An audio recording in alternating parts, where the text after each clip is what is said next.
जय हिंद फ्रेंड्स। तो कैसे हैं आप लोग? ठीक है लोग। तो देखिए, एक बहुत ही इम्पोर्टेंट चैप्टर है, वो है वायरस चैप्टर। वायरस के बारे में आप समझेंगे, ये वायरस जनित रोग के बारे में समझेंगे, ये क्यों फैलता है और ये कैसे होता है। तो देखिए, ये क्लास जो है ये चल रहा है एनसीईआरटी, और ये दोनों क्लास के लिए जरूरी है, 11th और 12th। जो भी स्टूडेंट बायोलॉजी लिए हैं 12th 11th में, ये क्लास जरूर करिएगा लोग, क्योंकि ये बहुत जरूरी है। ये 11th और 12th ये दोनों के लिए जरूरी है। तो आप लोग इस क्लास को देखिएगा लोग। देखिए, सबसे पहले हम समझते हैं वायरस के बारे में। वायरस क्या होता है? वायरस क्या होता है? देखिए, a virus is an infection microbe consisting of a segment of nucleic acid either DNA और RNA surrounded by a protein coat. Virus जो होता है, वायरस एक संक्रामक सूक्ष्म जीव है। क्या है? संक्रामक सूक्ष्म जीव है, क्योंकि जो संक्रामक जीव होगा वो अगर काट लेगा आपको तो उससे भी बीमारी हो सकता है। तो देखिए, वायरस एक संक्रामक सूक्ष्म जीव है जिसमें न्यूक्लिक एसिड या तो डीएनए या आरएनए का खंड होता है जो प्रोटीन कोट से घिरा होता है, जो प्रोटीन कोट से घिरा होता है। तो देखिए, इसमें बीमारी कैसे होता है। सबसे पहले हम देखते हैं रेबीज के बारे में। रेबीज जो कुत्ता काटता है। देखिए, रेबीज देखिए, रेबीज ये ऐसा बीमारी है, अगर कुत्ता काट लिया, अगर इसका इंजेक्शन नहीं लगवाए तो फिर बचना मुश्किल है। तो देखिए, ये रेबीज ये क्यों होता है? न्यूरोट्रॉपिक लाइसा वायरस होता है, न्यूरोट्रॉपिक लाइसा वायरस। और इसका एक और नाम है रेहेब्डो वायरस। क्या है? रेहेब्डो वायरस। और देखिए, ये क्यों होता है रेबीज बीमारी? जो संक्रमित जानवर होते हैं, जो संक्रमित जानवर हैं, अगर वो किसी इंसान को काट लिया या फिर उसके घाव को मतलब चाट लिया तो उससे भी हो सकता है। अगर मान लीजिए आपके पैर में अगर कहीं घाव है, अगर कुत्ता के लार में होता है, अगर वो अपने लार से चाट लिया उससे भी हो सकता है। तो देखिए, जो संक्रमित जानवर होते हैं, कुत्ता हो गया, बिल्ली हो गई, चीता हो गई, मतलब जो भी जानवर, अगर ये संक्रमित है तो बीमारी फिर होगा रेबीज। तो देखिए, ये होता क्यों है? इसके लार में उपस्थित जो होता है, इसके लार में अगर आपके पास पैर में घाव है, अगर वो चाटता है ना, उसके लार में क्या होता है? लाइसा वायरस होता है। लाइसा वायरस होता है, उसी के कारण रेबीज बीमारी होता है। रेबीज देखिए, अगर किसी को रेबीज बीमारी हो जाता है, जब बारिश होता है ना, वर्षा, तो उसमें उसका हरकत क्या होता है? पागल जैसे होता है, कुत्ता के जैसा होता है। तो इसलिए इंजेक्शन लगवाना जरूरी होता है। तो देखिए, ये रेबीज के लिए ये न्यूरोट्रॉपिक लाइसा वायरस है, इसी के कारण रेबीज बीमारी होता है, या फिर रेहेब्डो वायरस। ये दोनों एक ही मतलब अलग अलग नाम है, एक है रेहेब्डो वायरस और एक है न्यूरोट्रॉपिक लाइसा वायरस। तो ये बीमारी जो होता है ना रेबीज, ये होता है न्यूरोट्रॉपिक लाइसा वायरस के कारण होता है, क्योंकि ये वाला होता है लाइसा वायरस, वो कुत्ते के लार में होता है, कुत्ते की लार में होता है। अगर काट लिया ना तो वो लार आपके शरीर के अंदर चला जाता है, उसी का कारण ये रेबीज बीमारी होता है, रेबीज। तो देखिए, ये संक्रमित जानवर में होता है, कुत्ता हो गई, बिल्ली हो गई, चीता हो गया, जो भी जानवर हो। और देखिए, ये लक्षण कैसे होगा? अगर ये काट लिया, रेबीज हो गया, तो इसका लक्षण कैसे होता है? तो देखिए, इसका लक्षण है पानी से डर लगना। इसको क्या बोलते हैं? हाइड्रोफोबिक। अगर कुत्ता काट लिया, आपको रेबीज बीमारी हो गई, तो क्या होता है? हाइड्रोफोबिक रोग होता है। आपको पानी से डर लगने लगेगा। अगर देखिएगा वहां पानी है तो वहां से वो इंसान भागेगा। अगर जिसको काट लिया ना तो वो भागेगा वहां से। इसका मेन लक्षण जो है पानी से डर लगता है। क्योंकि क्यों? कुत्ता के जीभ में क्या होता है? लाइसा वायरस होता है, लाइसा वायरस होता है। और ये वायरस इसके लार जो होता है ना, लार, उसी के कारण बीमारी होता है, रेबीज संक्रमित होता है कुत्ता क्योंकि ऑलरेडी। तो देखिए ये क्या है? हाइड्रोफोबिक रोग होता है जो पानी से डर लगता है, पानी से डर लगता है, या फिर जीभ बाहर आना, ये कुत्ता जैसी हरकत करना, ये रेबीज बीमारी होता है, कुत्ता जैसी हरकत करना। देखिएगा अगर कभी कुत्ता किसी को काट लेता है ना, संक्रमित कुत्ता, अगर वो इंजेक्शन लगवाना बहुत जरूरी होता है। क्या करते हैं कोई कोई लोग, कुत्ता काट लेता है और इंजेक्शन नहीं लगवाते हैं। तो क्या होता है जब बारिश होता है, घटा गरजता है, लाइटनिंग होता है जब तड़ी, तो वो कंडीशन क्या होता है? जीभ बाहर आना, पागल जैसी हरकत करना, सेम कुत्ता की तरह ये कॉपी हो जाता है। क्या हो जाता है? कॉपी हो जाता है। कुत्ता और इंसान जिसको काट लिया, जिस आदमी को, ये कॉपी हो जाता है इन लोग का, कुत्ता जैसे हरकत करने लगता है। तो देखिए रेबीज का टीका का जो खोज किया था वो लुई पास्चर ने किए थे, लुई पास्चर वैज्ञानिक ने किए थे। अब इनको हम बहुत बहुत धन्यवाद कहेंगे क्योंकि ये इस बीमारी का मतलब अभी तक खोज कोई नहीं किया है। इस बीमारी का मेडिसिन कोई खोज ही नहीं किया है। एक चीज लुई पास्चर ने एक इंजेक्शन मतलब सर्च किया था, तो वो भी क्यों? जब काट लिए तो इंजेक्शन लगवाना है, नहीं तो फिर दिक्कत होगा बाद में। क्या होगा? थोड़ा सा गलती के कारण दुर्घटना हो सकता है, देर भले दुर्घटना घटी। अगर इंजेक्शन नहीं लगवाइएगा तो फिर मृत्यु निश्चित है। इसका कोई इलाज नहीं है, इसका कोई इलाज नहीं है रेबीज का, केवल इंजेक्शन के अलावा, वो भी क्यों? समय पर लेना पड़ता है। अगर मान लीजिए आपको कोई जानवर काट लिया, चाहे वो कोई भी हो, इंजेक्शन लगवाना जरूरी होता है। हॉस्पिटल में जाइए, अगर आपको कुत्ता काट लिया, जाइए लोगे, आपको आप जहां से भी हैं हॉस्पिटल में जाइए और इंजेक्शन लगवाइए, इंजेक्शन लगवाइए रेबीज का टीका। अब इसका खोज किसने किया था? तो लुई पास्चर ने किए थे, लुई पास्चर वैज्ञानिक। एक बार और देख लीजिए, रेबीज जो बीमारी होता है ये रैबिडोवायरस या न्यूरोट्रॉपिक वायरस, ये जो होता है, जो संक्रमित जानवर होते हैं, जो संक्रमित जानवर होते हैं उसके लार में होता है। जैसे बिल्ली, कुत्ता, ये सब इनके लार में होता है। अगर ये इनके लार में होता है लाइसा वायरस, अगर ये काट लिए या फिर आपके पैर पे घाव है, ये चाट लिए, उसके कारण भी रेबीज रोग हो सकता है। तो फिर क्या करना चाहिए? इंजेक्शन लगवा देना चाहिए। संक्रमित कुत्ता, इसका लक्षण है पानी से डर लगना, मेन चीज है पानी से डर लगना, इसका लक्षण यही है। पानी से डर लगना, जीभ बाहर आना, पागल जैसी हरकत करना। तो इसीलिए क्या, कुत्ता जैसे काटे, अब ये नहीं कि आप लोग इनार हटवाइए, ये सब गांव का ये सब रवैया है। तो ये है रेबीज का खोज। अब ये सब पहले होता था, आप कोई मानता है? तो देखिए रेबीज का खोज, रेबीज टीका का खोज वो लुई पास्चर ने किए थे। जब भी आप लोगों को कुत्ता काटे, आप लोग हॉस्पिटल जाइए और इंजेक्शन लगवाइए। देखिए अब अगला टॉपिक बताते हैं, स्क्रीन शॉट लीजिए। दूसरा जो है वो है डेंगू, डेंगू रोग है दूसरा। अब ये देखिए, डेंगू जब होता है तो कौन सा वायरस होता है? उस वायरस का नाम क्या है? तो वो है अर्बो वायरस, अर्बो वायरस। अब देखिए अर्बो वायरस जो है, इसको फैलाने का काम कौन करता है? रोगवाहक कौन करता है? रोगवाहक जो करता है वो है मादा एडिस एजिटाई, ये मच्छर है। इसके लार में जो होता है ना, इसके लार में ये एडिस एजिटाई वायरस होता है, एडिस एजिटाई वायरस होता है।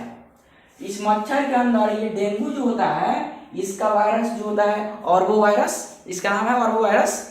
अगर ये रोगवाहक जो करता है मादा एडिस एजिटाई मच्छर, इसके लार में होता है एडिस एजिटाई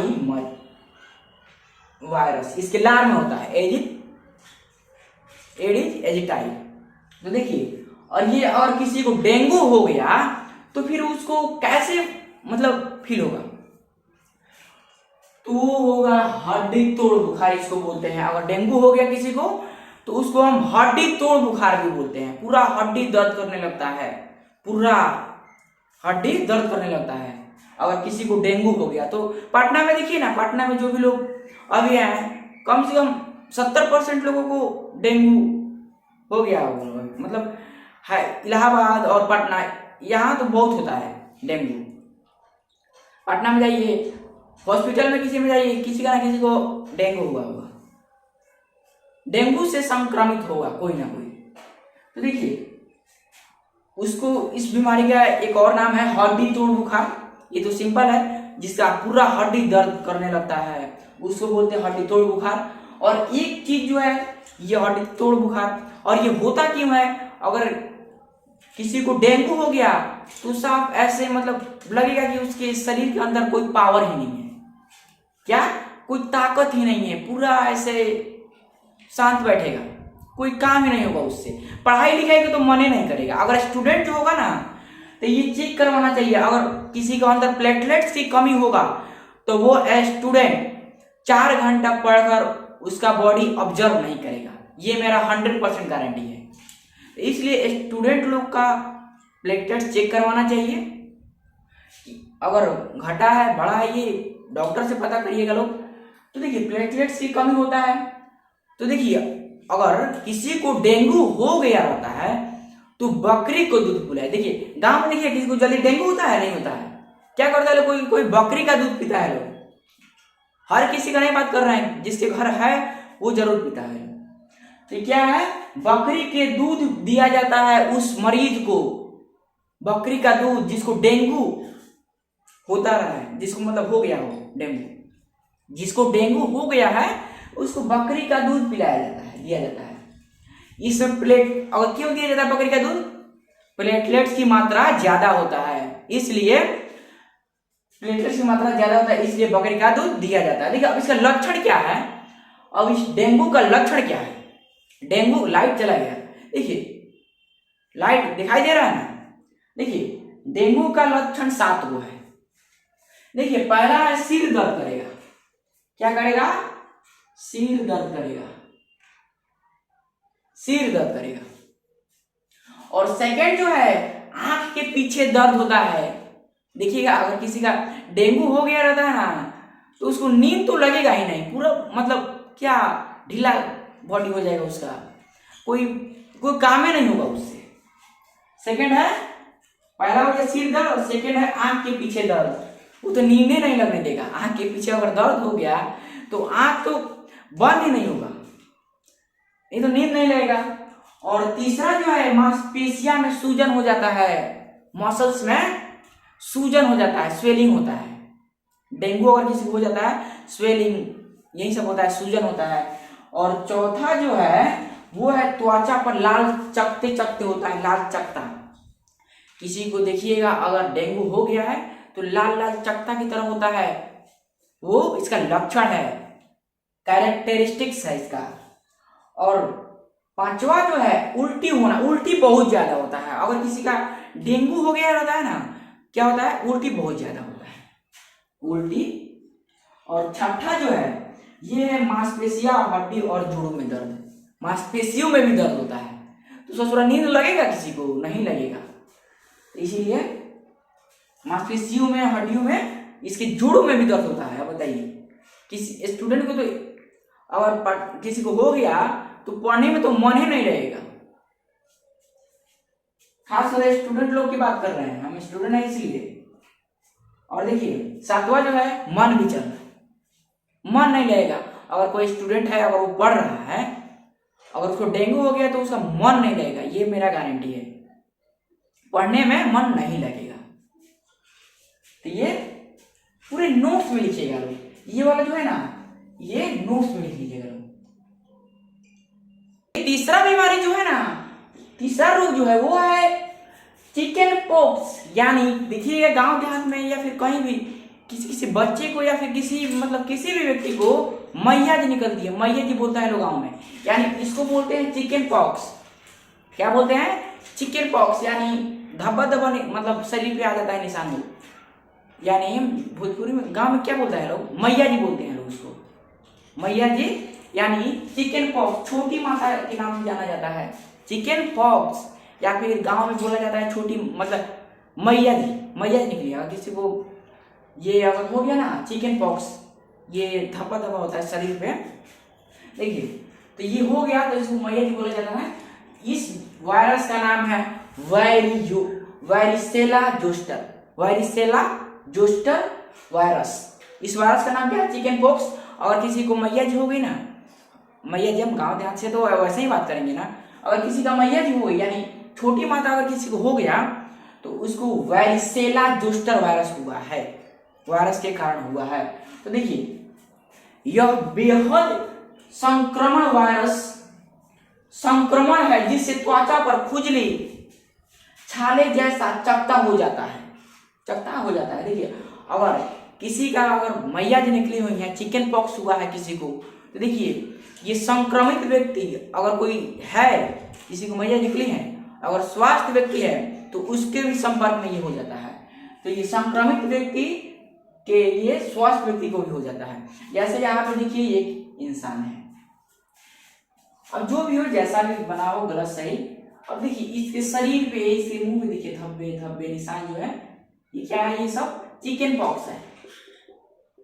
इसको ठीक होने में 1-2 हफ्ता लगता है, 1 से 2 हफ्ता, 2 हफ्ता में ये ठीक हो जाता है।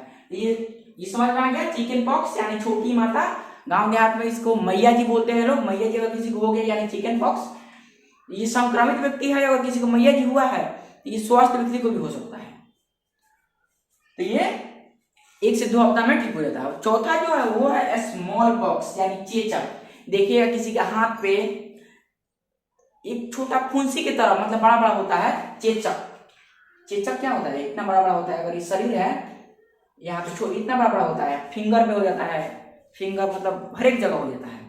तो देखिए इस वायरस का नाम जो है स्मॉल पॉक्स होता है, इस वायरस का नाम है variola virus, variola virus, variola virus. Small pox यानी चेचक वायरस का नाम है वेरियोला वायरस। तो देखिए इस टीका का खोज हुआ ना, इस टीका का खोज किसने किया, तो एडवर्ड जेनर ने किया था, एडवर्ड जेनर ने। अब देखिए स्मॉल पॉक्स यानी ये भारत में इस रोग का मुक्त कर दिया गया है, यानी भारत चेचक रोग से मुक्त हो गया है, यानी इसका कोई अभी तक केस ही नहीं मिला है। मतलब अभी देखिएगा किसी को हुआ होगा, लगभग 1% जरूर किसी को ना किसी को हुआ है स्मॉल पॉक्स यानी चेचक। तो ये 1977 में भारत में चेचक रोग का मुक्त कर दिया गया है, यानी कोई भी अभी तक केस नहीं मिला। 1977 में ये मुक्त कर दिया गया। तो समझ में आ गया, ये है चिकन पॉक्स जिसको को मैया जी हो जाता है, और ये संक्रमित व्यक्ति से स्वस्थ व्यक्ति को भी हो जाता है। 1 से 2 हफ्ता लगता है ठीक होने में। और ये स्मॉल पॉक्स यानी वेरियोला वायरस, और इस टीका का खोज किसने किया था, तो एडवर्ड जेनर ने। और भारत चेचक रोग से मुक्त हो गया है 1977 ईस्वी में, क्योंकि अभी तक केस नहीं मिला।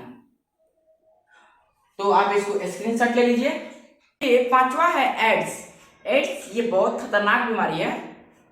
तो देखिए एड्स में क्या होता है, एड्स का जो फुल फॉर्म होता है एक्वायर्ड इम्यूनोडेफिशिएंसी वायरस, यानी ये क्या करता है, ये प्रतिरक्षा तंत्र को कमजोर कर देता है। क्या कर देता है, प्रतिरक्षा तंत्र को, सिस्टम को कमजोर कर देता है, जिससे कोई भी बीमारी हो सकता है। कितने प्रकार का, तो ये एड्स के कारण। अब देखिए एक इसका दूसरा नाम जो है ये वो है रेट्रोवायरस। क्या है, रेट्रोवायरस। देखिए HIV जो है, HIV यानी human immunodeficiency virus, human immunodeficiency virus.